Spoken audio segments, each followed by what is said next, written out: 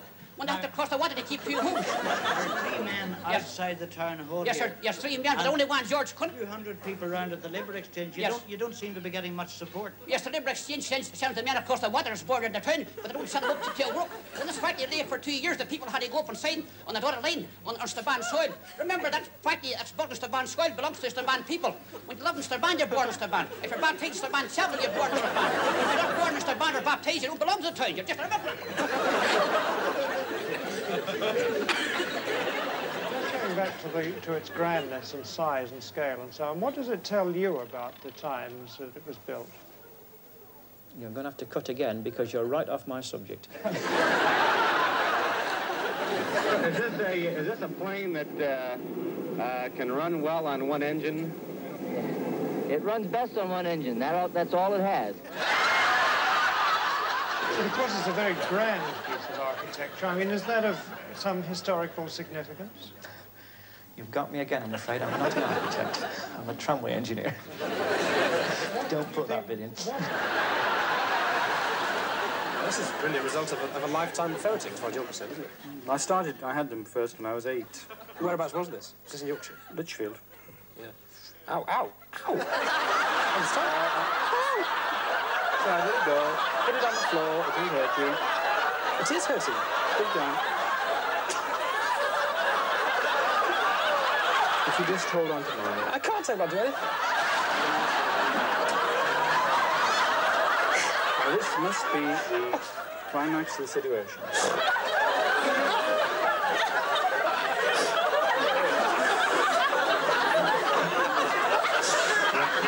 If that had meant business, it would have been through to the bone. She's playing with you. Yeah, this is the most astonishing model aircraft I've ever seen in my life. Can you tell me something about it? It's massive. I'll try to. It's taken 3 years, and 6 people have actually built it, besides myself. It has some very unique features. First of all, the airplane itself is unique, in as much that this airplane's not very well documented as to its actual war record. And it did 43 missions and never returned from the 44th. And this is the 44th today. Obviously, with it being so complicated, I have a very good ground crews, and they've taken almost 6 months to familiarize themselves with all the various checks we have. In fact, it's just like full size. We have a complete checklist for every part of the airplane. And today's the big day. Today's the big day.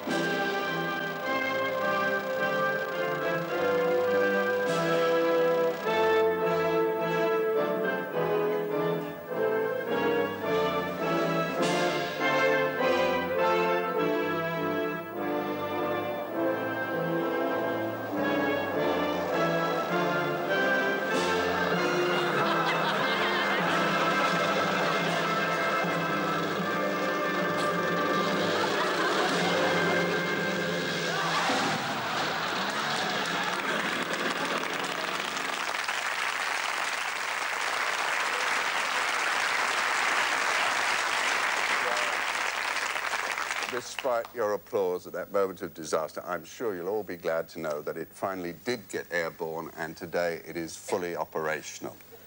Probably as a shuttle service for Ronnie Corby.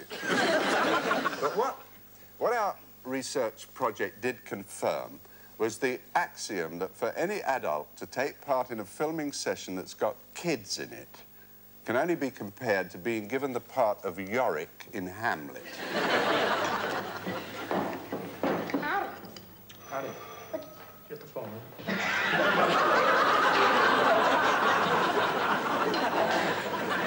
Mary Ellen, have you gone crazy? Let him down. Why did he come up here?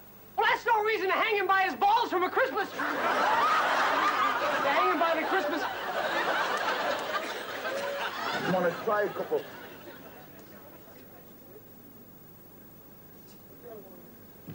Come on, let's try a couple.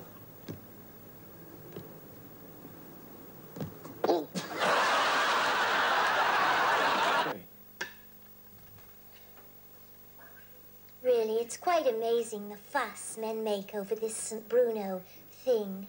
I mean, all they ever talk about are the cooler, smoother, slower burning virtues of that mild St. Bruno blend. Sometimes I think they're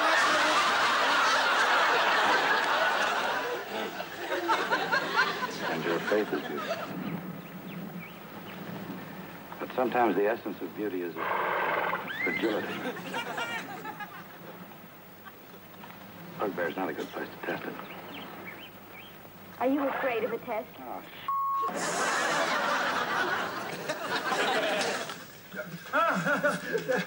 Anna, Timothy, yes. Most amazing news.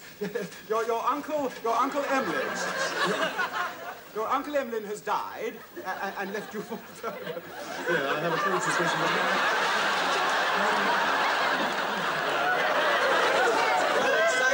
As you can hear and see, is really hotting up here with the arrival of the Scottish team. We hope in just a moment to have a quick word with Alan MacLeod, the team manager.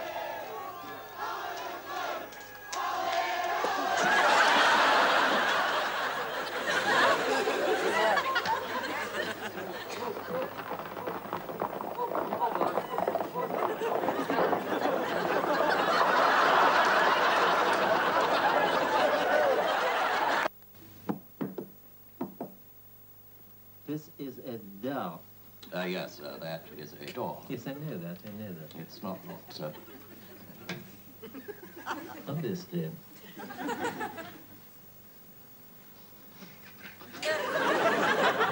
Anyway.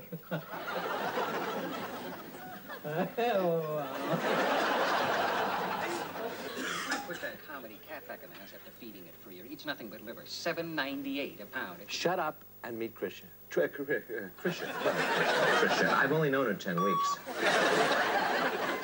Well, they were the kind of outtakes which, after our last compilation, led to the question we were most frequently asked: how do the actors and actresses themselves react to this type of program? Because, after all, when you put together a whole hour showing distinguished members of the acting profession doing nothing but fumbling, floundering, and fizzling out, well, it could rather give the impression that the entire membership of Equity might profitably be replaced with some form of silicone chip. So, how do the injured parties react to seeing themselves falling apart? You think, first of all, this is the end of my career now. Now I'm getting to the stage where I am getting so old that I can't say lines without giggling or forgetting them. Yes. You're a genius, boys. I can walk. Oh, thank heavens. The little guy.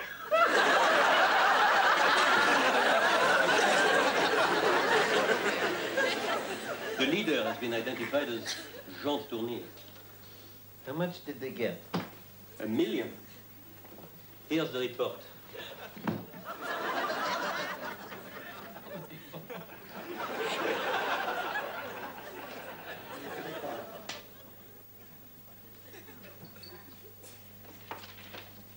The leader has been identified as Jean Tournier.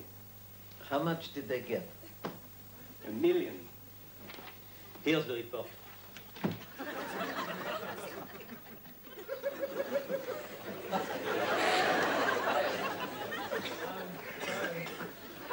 The one I remember was in the Snow Goose with Jenny Agatha, right?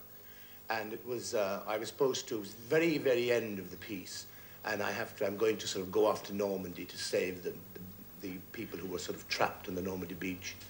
And she knows I won't come back again, and I'm going to die there, and I know I'm going to die too there. Look after the birds for me, till I come back. Goodbye, Frith. And so, of course, I get into the boat, and I'm supposed to take off and just disappear into the sunset there. What speed, Philip? What speed? My seamanship is appalling. And so the bow went off, got out about 5 yards and turned right around, you see, and came straight back.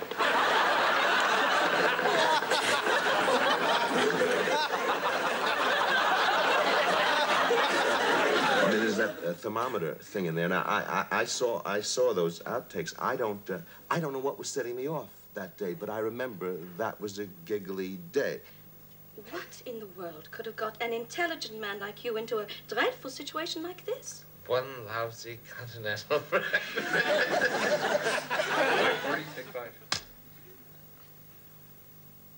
It's, not my place to ask, Monsieur Watson. And you certainly won't now.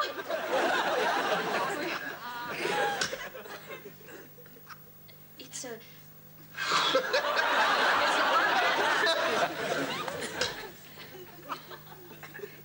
It's not my place to ask, Mr. Can I call you something else? Each movie, you're another character and you have another name. My name in my next movie is Jeff. Now, I never thought of myself as Jeff, and it's not G-E-O-F-F, it's J-E-F-F. I'm sure there are a lot of J-E-F-Fs out there, but I just never thought of myself as one. Do you know what I'm saying? This one, I'm Adam Watson. 5, 6, 7. All right, and action. No, honestly, Franco, I'm fine, not a scratch. It was truly miraculous, but the car is a total mess. Mrs. So what I've Whitney, done could is I have a just few words with you? on the phone. Yes, I know, I've but you're going to have to hired take myself complete another car, and I'm responsibility. going There's to a go lot on of with money my involved. schedule. Possible If you would be legal kind action enough at to time is take care very of all the important, details so and if you can hold hang on, up and because call there's later. somebody here being incredibly rude. I'm not just somebody, madam. I am Adam Watson, I think. No. Would you like to go out and come in again? Yes, I certainly You can actually enjoy it when you're sitting here and looking at it. When you're there, you know you have to do it again, and that's yet another tripwire that you're liable to fall flat on your face over. That's right. That's what we planned. Who planned? We did. You and I. Didn't we? No, we didn't. The only planning that's been done has been done by Fire Officer Robert.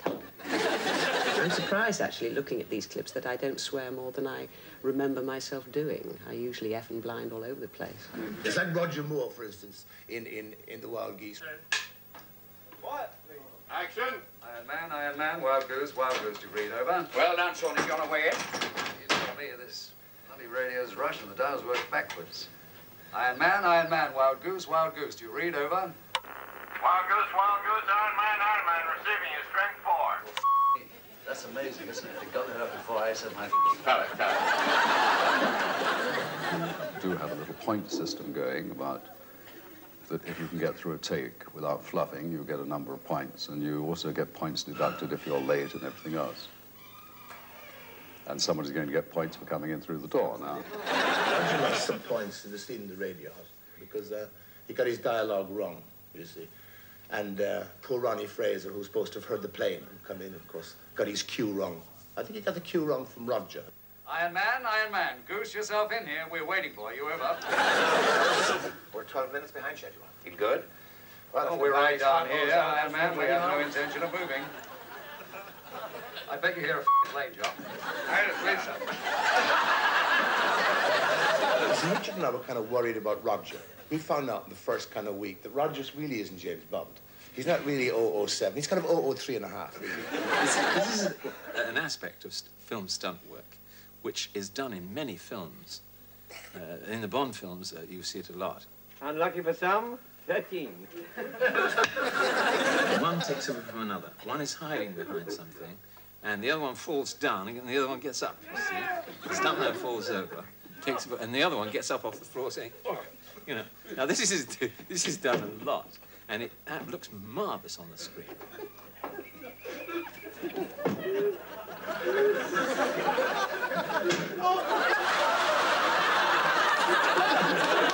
In The Man Called Horse, when they asked me to do the picture, they said, can you ride a horse? I said, can I ride a horse? Of course, I was lying through my teeth. I said, of course I can ride a horse. I said, bloody shit, I'm Irish. We're born on horses.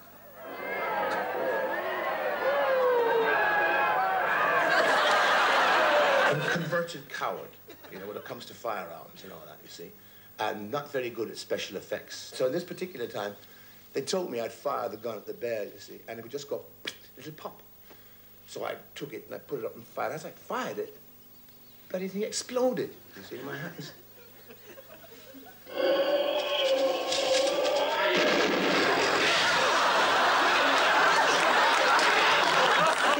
The worst moments tend to be when there are a great many other people involved in the scene. So there's a great deal of work setting up effect or crowd, something of that nature. And you sit and you wait and you wait, and they say, okay, everybody's perfect now, we'll go. And you're the one that sets it all in motion, and it doesn't happen. Calling passenger Adam Percival Watson. Telephone, please. Adam Percival Watson. Excuse me. Telephone. Percival? It has to be my mother. Nobody else would dare. But listen, she's going to want to see you here and now. We got too much to do. She's just going to have to wait. This is very heavy, Percival. I didn't look around for the phone. How did I know it was here? And it only takes props to go wrong twice on you, and you're finished, you know that. You know that.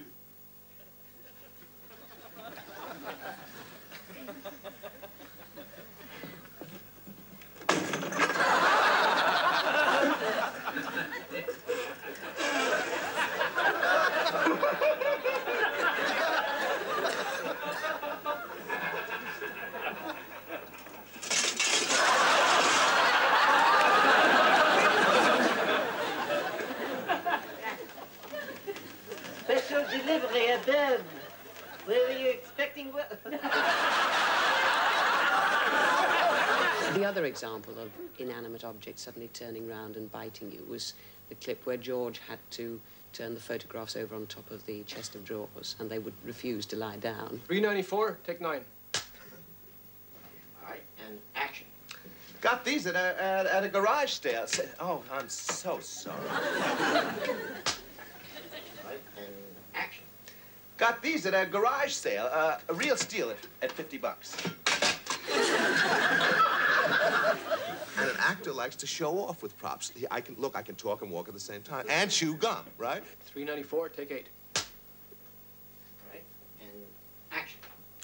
Got these at a garage sale. A real steal at $50.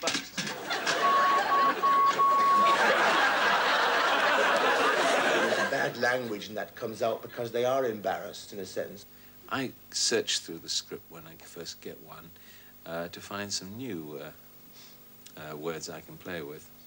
And one that seems to set them off is officer of the l'air. The l'air. The l'air? What? The l'air?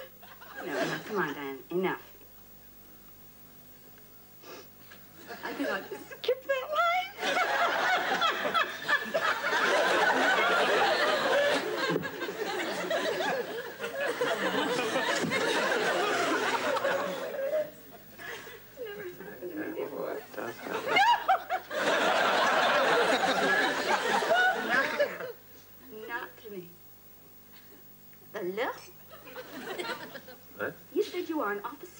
below? You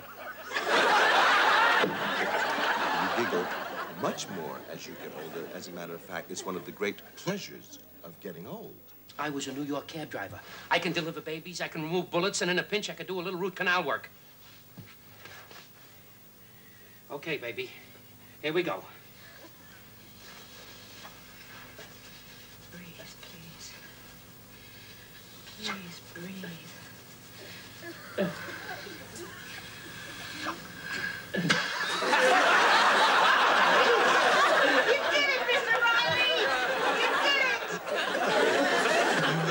You're laughing. You're still going to have to do that thing again and get it right. It's done perfectly here with Peter Sellers in the elevator scene.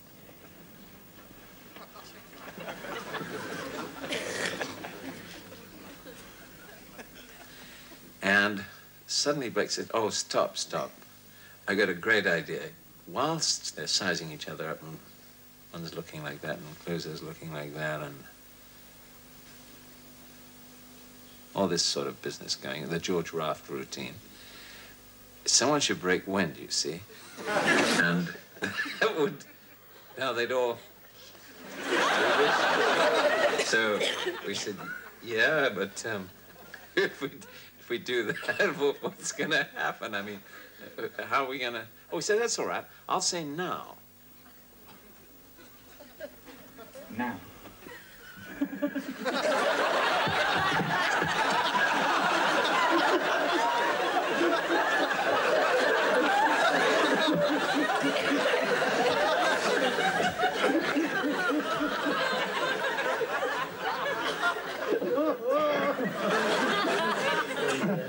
We can do it. We can do it. So that's what started it. And then Blake said, all right, I won't say now. We said, now is the word that's doing it, Blake. Now is causing the trouble. So he said, all right, okay, I'll make a noise. How's that?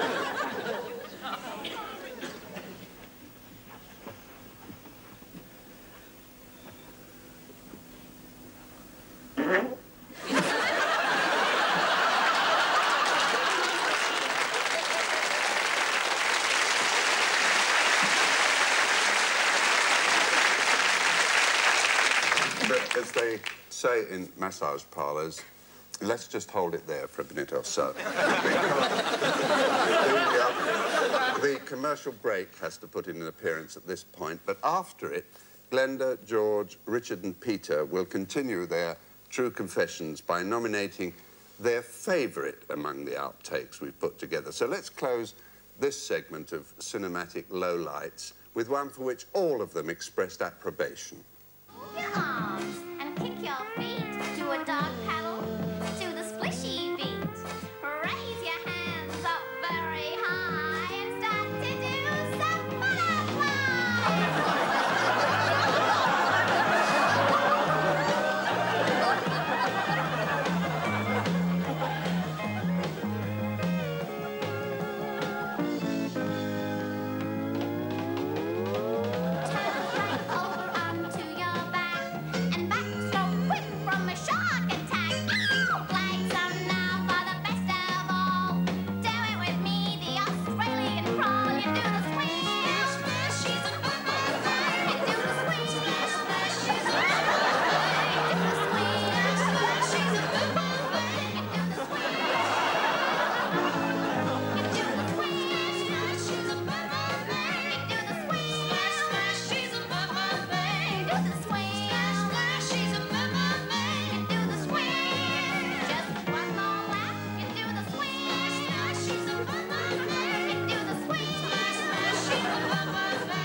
Ice on your wings. It's not so good, Sonny. Not so good. Don't lose your head now. Remember what you've been taught. Walking across that sky. That laid me right out there. I just started to scream on that one. I lost control. George isn't always so guarded in his comments, because when we asked him for his favourite scene, he had no hesitation. That guy walking all the way down, you know, and saying, now listen, he says with great authority, now listen.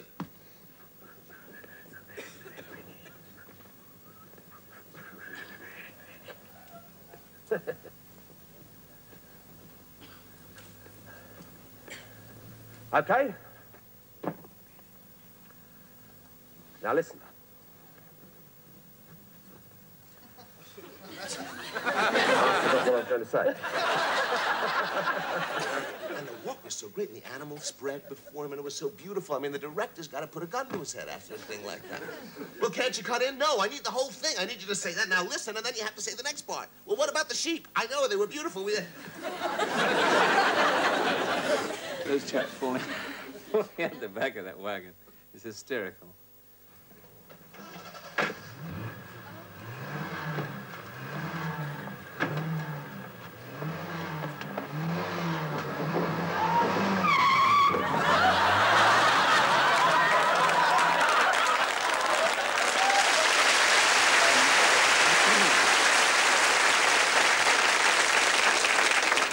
Martin Shaw meeting the ground there, but that was only one example of a filmmaking hazard we came across time after time. It could be expressed as put not your trust in mechanically propelled vehicles, a commandment that would seem to cover every form of vehicle, up to and including the invention of an electronic radio-controlled self-activating golf cart.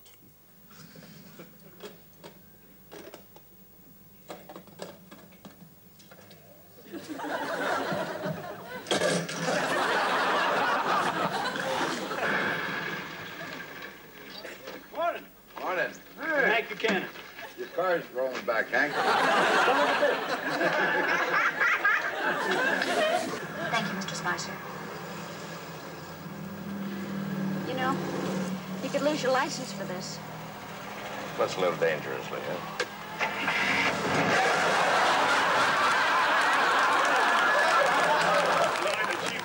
Well, that must be quite a challenge.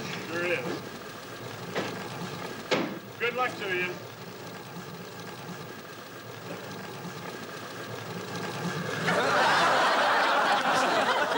That's all the secrets being shown. There are a couple of moments there from the Waltons. Remember the family that makes the Osmonds look like the Dirty Dozen? But the very brief outtake that was Glenda Jackson's choice took us even further back into television memories. The cowboy one, I think it was Gunsmoke, wasn't it?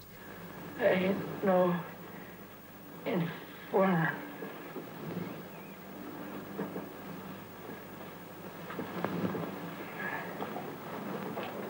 Got it. It's those inanimate objects again. This is where the air forces are fighting. Bases and transport routes in every center of the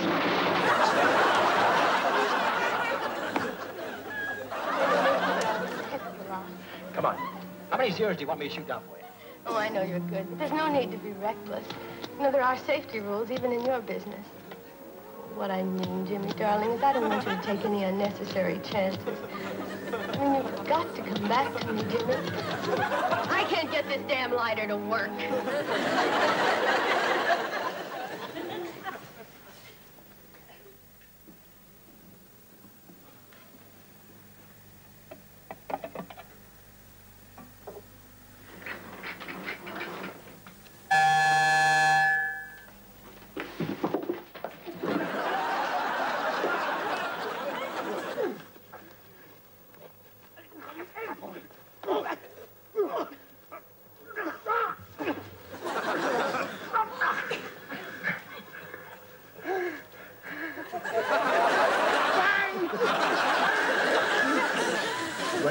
When it came to Richard Harris's choice, he nominated one from a category where we have quite an embarrassment of riches, the environmental hazard. No, I can't do that, Jim. Not when it's as bad as this. Besides, I want to know who our friends really are and what their game is. Sit tight, I'll be back. That's my favorite, that. That's really my favorite. All right. Can we get... There we go. We'll put the fire out, and you'll see something really exciting.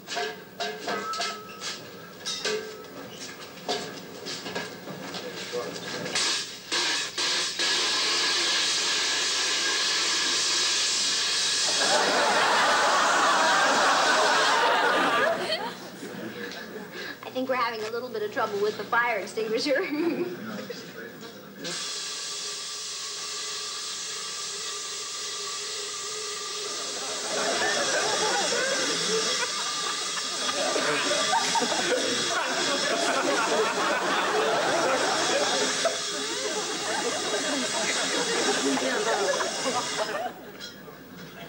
Well, you know what I think we'll do? I think, as a matter of fact, we're going to leave the fire just as it is now.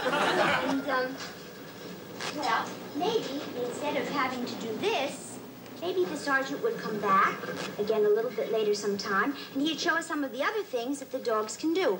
Wait a minute. Let's see if we can try once more, and we'll put the fire out.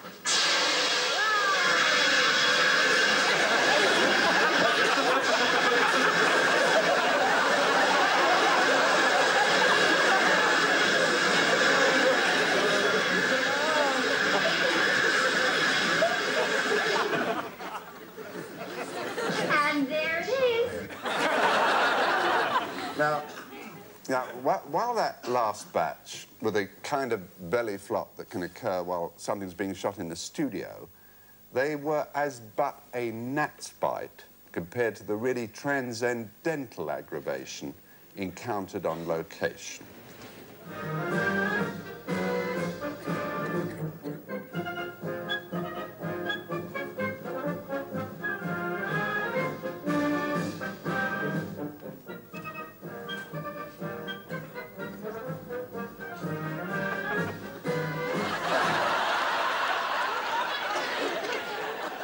Camera, Mark.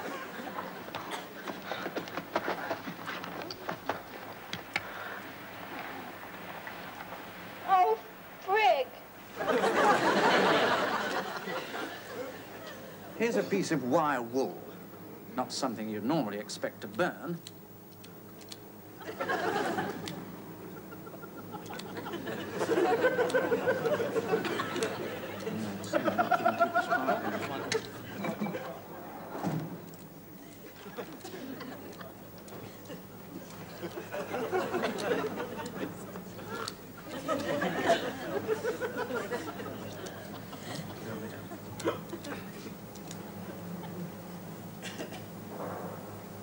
Ready?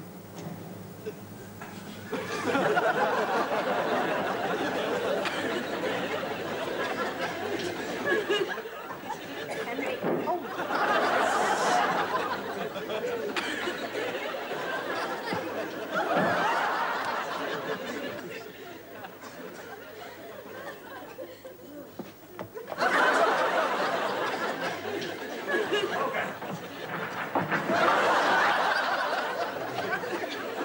I'm Harry Reid.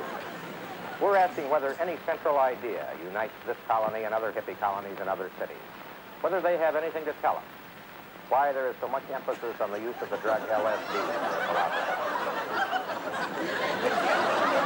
But going back to the wider world of film and television goofs, do remember, while watching this last batch of self-inflicted wounds, in the whole history of performing, records prove that there has only been one artist who never fluffed, mixed up, or forgot his words. His name is Marcel Marceau. Since 1959, the Firmston family have been tenants of this house. But 4 years ago, the Firmstons were divorced, and Mr. Firmston transferred the tenancy of the house to his ex-wife, who remained here with their 4 children. Mr. Firmston, meanwhile, married himself.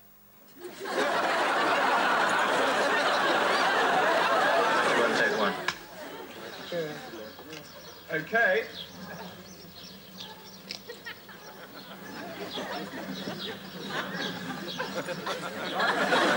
Okay, Bishop.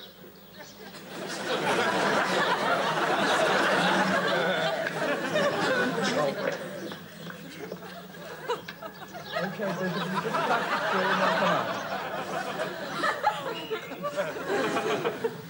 There it is behind the pink. cushion, and for those of you in black and white, it's just behind the blue.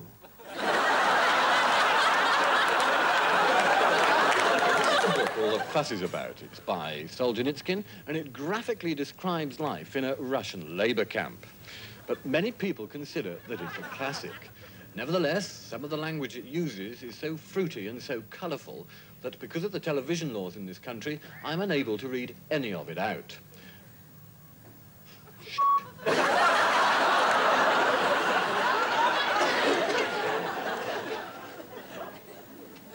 Well, I guess we'd better be going.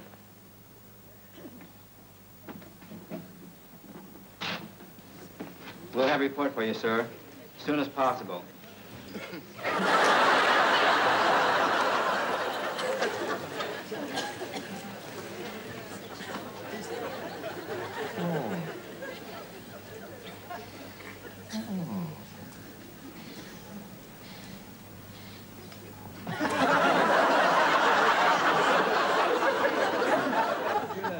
In berth 3 of the busy port of Belfast lies the 800-ton Moray Forth the Firth. I need something now. The director is going to ring me from the box and tell me who the next group is. Hello? Yeah, what? The next...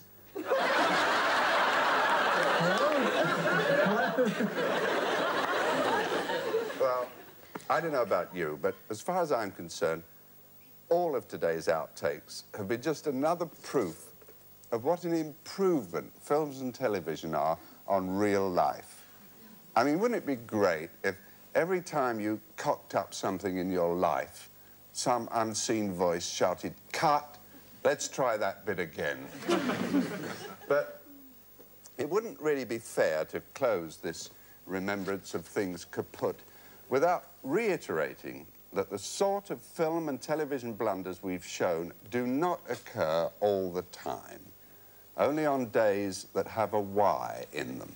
At the very least, perhaps they've served as a reminder that the sort of people who get to appear on a cinema or television screen are just as prone to human fallibility as you or me.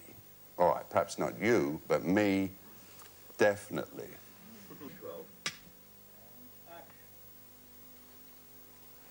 This quaintly shaped lump is a Nuttall's minto, and we always used to say there's an art in eating one.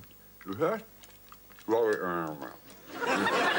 Soften the minto, and prolong the enjoyment of this delightfully meaty.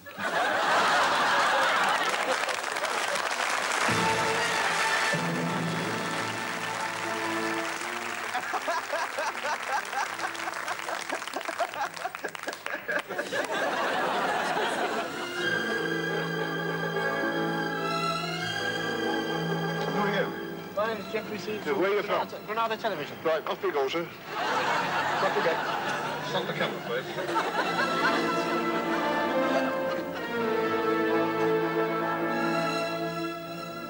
Action! Hold it a second. Hold it a second.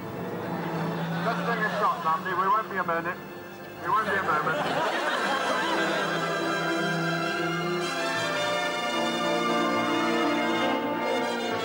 Oh, thank you, Mr. I don't know where I am because it's you know. Like that. Still running, still running. Oh, you No, this is a cut. Thanks for watching. Well, we hope to see you soon.